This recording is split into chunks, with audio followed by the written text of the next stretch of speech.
दोस्तों, आपका एक बार फिर से हमारे चैनल नोटों में स्वागत है।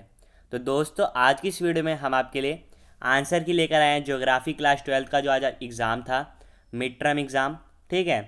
तो दोस्तों, पूरी जो वीडियो आप ज़रूर देखिएगा, आपको जो आंसर्स हैं पता चल जाएंगे। ठीक है।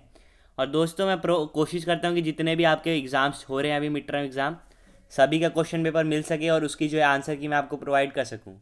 तो जितने मुझे पेपर मिलते हैं मैं उसकी आंसर की प्रोवाइड कर देता हूँ। ठीक है। क्योंकि बार बार आपके कमेंट आते हैं कि मॉर्निंग शिफ्ट का या इवनिंग शिफ्ट का बनाओ। तो जो मुझे पेपर मिलते हैं मैं उसे सॉल्व करके फिर आपको प्रोवाइड कर देता हूँ। ठीक है। तो आप चिंता मत कीजिए, जो मुझे मिलते रहेंगे पेपर मैं आपको प्रोवाइड कर दूंगा उसके आंसर की। ठीक है। और जो अवेलेबल नहीं है उसके लिए मैं कुछ नहीं कर सकता, सॉरी। ठीक है। तो पूरी वीडियो देख लीजिएगा, आपको इसके जो आंसर है पता चल जाएंगे। ठीक है। जो MCQ वाले क्वेश्चन है उसके आंसर यहाँ पे मैं लेकर आया हूँ, और जो बाकी डिस्क्रिप्टिव वाले क्वेश्चन थे उसके आंसर आपने अपने हिसाब से लिख दिए होंगे।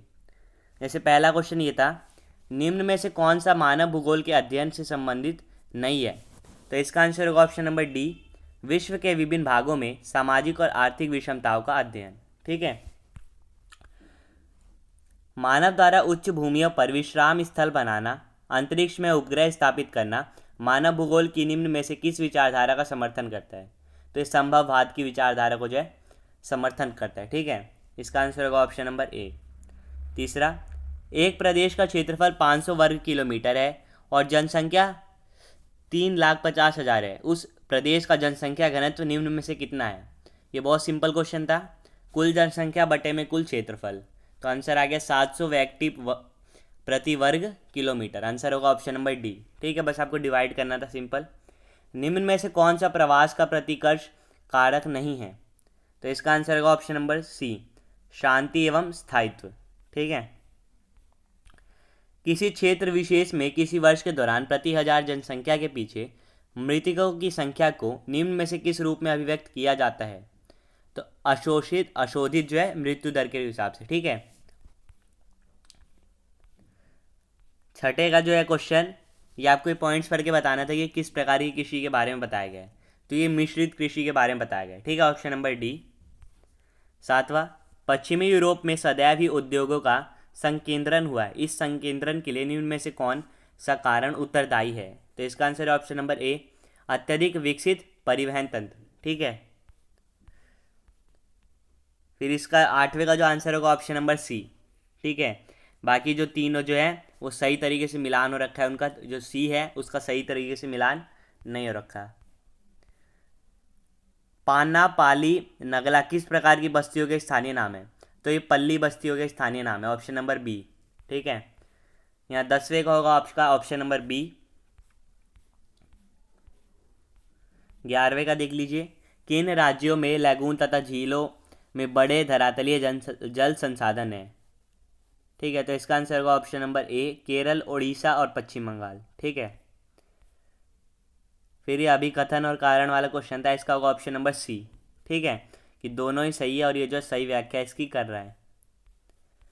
फिर 13वें में आपको मिलान करना था, इसका आंसर मेरे हिसाब से देख लीजिए दोस्तों, डी होना चाहिए, ये कंफर्म नहीं है। और 14 का भी आंसर यहाँ पे पक्का आपको मुझे नहीं पता, इसलिए मैं आपको नहीं बता रहा हूँ। ठीक है। उसके बाद ये जो क्वेश्चन था 15, 16, 17, ये आपको पैसेज पढ़ के बताने थे। तो ये आपका पैसेज है, इसके हिसाब से क्वेश्चन पूछे गए हैं। लोग मानव विकास के निम्न स्तर के लिए निम्न में से किस कारण को उत्तरदायी ठहराते हैं? तो इसका आंसर है ऑप्शन ए, लोगों की संस्कृति को जो है उत्तरदायी ठहराया जाता है। 16वां, निम्न में से कौन सी विशेषता मानव विकास के उच्च स्तर वाले देशों में नहीं पाई जाती? तो राजनैतिक अस्थिरता जो है उच्च स्तर वाले देशों में नहीं पाई जाती, ऑप्शन नंबर बी। ठीक है। 17वें, मानव विकास के निम्न स्तर वाले देश अपनी आय का अधिकांश भाग व्यय करते हैं, निम्न में से किस क्षेत्र में करते हैं? तो यहाँ ऊपर यहाँ पे इसका आंसर लिखा था प्रतिरक्षा में। ठीक है। तो इसका आंसर होगा ऑप्शन सी, प्रतिरक्षा का जो क्षेत्र है उसमें जो है अपना जो आय का अधिकांश भाग है वो व्यय करते हैं। कौन से देश? निम्न स्तर वाले। ठीक है। फिर सेक्शन बी आपका था स्रोत आधारित, ये स्रोत आपको दिया है, इससे रिलेटेड क्वेश्चन है। एक विषय के रूप में भूगोल का मुख्य सरोकार क्या है, स्पष्ट कीजिए। तो यहाँ पे ये जो आपको लाइन मार्क करी हुई दिख रही होगी, फर्स्ट लाइन और सेकंड लाइन लगभग पूरी, ये जो आपको दिख रहा होगा ये जो है पहले का आंसर है कि एक विषय के रूप में भूगोल का जो मुख्य सरोकार है पृथ्वी को मानव के घर के रूप में समझना और उन सभी तत्वों का अध्ययन करना है जिन्होंने मानव को पोषित किया है। ठीक है, ये पहले का आंसर। प्रकृति और मानव के बीच कोई द्वैतता नहीं है, तर्क सहित कथन को स्पष्ट कीजिए। तो ये भी यहाँ पे दिया गया है, देख लीजिए, यहाँ पे आपको मार्क करा हुआ दिख रहा होगा। प्रकृति और मानव के बीच वैध द्वैतता नहीं है, क्योंकि प्रकृति और मानव अविभाज्य तत्व हैं और इन्हें समग्रता में देखा जाना चाहिए। ठीक है, 1 नंबर का ये था। फिर तीसरा, भूगोलवेताओं ने भौतिक और मानवीय परिघटनाओं का वर्णन मानव शरीर रचना विज्ञान से प्रतीकों का प्रयोग करते हुए किया है। इसके कोई 2 उदाहरण दीजिए। तो इसके 2 उदाहरण यहाँ पे आपको दिख रहे होंगे। पहला यहाँ लिखा है कि पृथ्वी के रूप, तूफान की आंख। ठीक है, और दूसरा क्या है, नदी के मुख। और भी यहाँ पे लिख रखे हैं हिम नदी के प्रोत। इसमें से आपको कोई 2 ही लिखने थे। ठीक है, तो ये आपका क्वेश्चन नंबर 18 था। आपको इसमें से जो है इसका आंसर मिल गया होगा। क्वेश्चन 19 ये स्रोत आधारित है। ठीक है, इसमें डेटा दे रखा है, इससे क्वेश्चन पूछा है। चित्र का अध्ययन कर बताइए कि किन 2 संवर्गों में वर्ष 1950-51 की तुलना में वर्ष 2014-15 में सर्वाधिक वृद्धि दर्ज की गई है। यानी कि किन 2 वर्षों में जो है इनका डिफरेंस ज़्यादा है। ठीक है, ये जो 2 ग्राफ्स बन रखे हैं, तो एक तो पहला हो गया, ठीक है, किन 2 क्षेत्रों में पूछा है। ठीक है, तो 1 वाला जो वर्ग है उसमें देख लीजिए डिफरेंस ज़्यादा है। और दूसरा जो डिफरेंस आपको देखने को मिल रहा है वो है गैर कृषि कार्यों में प्रयुक्त भूमि। इसमें जो 1950-51 का डेटा है और जो 2014-15 का डेटा है उसमें डिफरेंस ज़्यादा आ रहा है। ठीक है, सर्वाधिक, सबसे ज़्यादा आ रहा है, मैक्सिमम। ठीक है, वर्ष 1950-51 की तुलना में वर्ष 2014-15 में वनों के अंतर्गत क्षेत्र में कितने प्रतिशत वृद्धि हुई। तो यहाँ लिख रखा है साफ साफ, 2050-51 में कितना था, 17%। 14-15 में कितना हो गया, 23.3।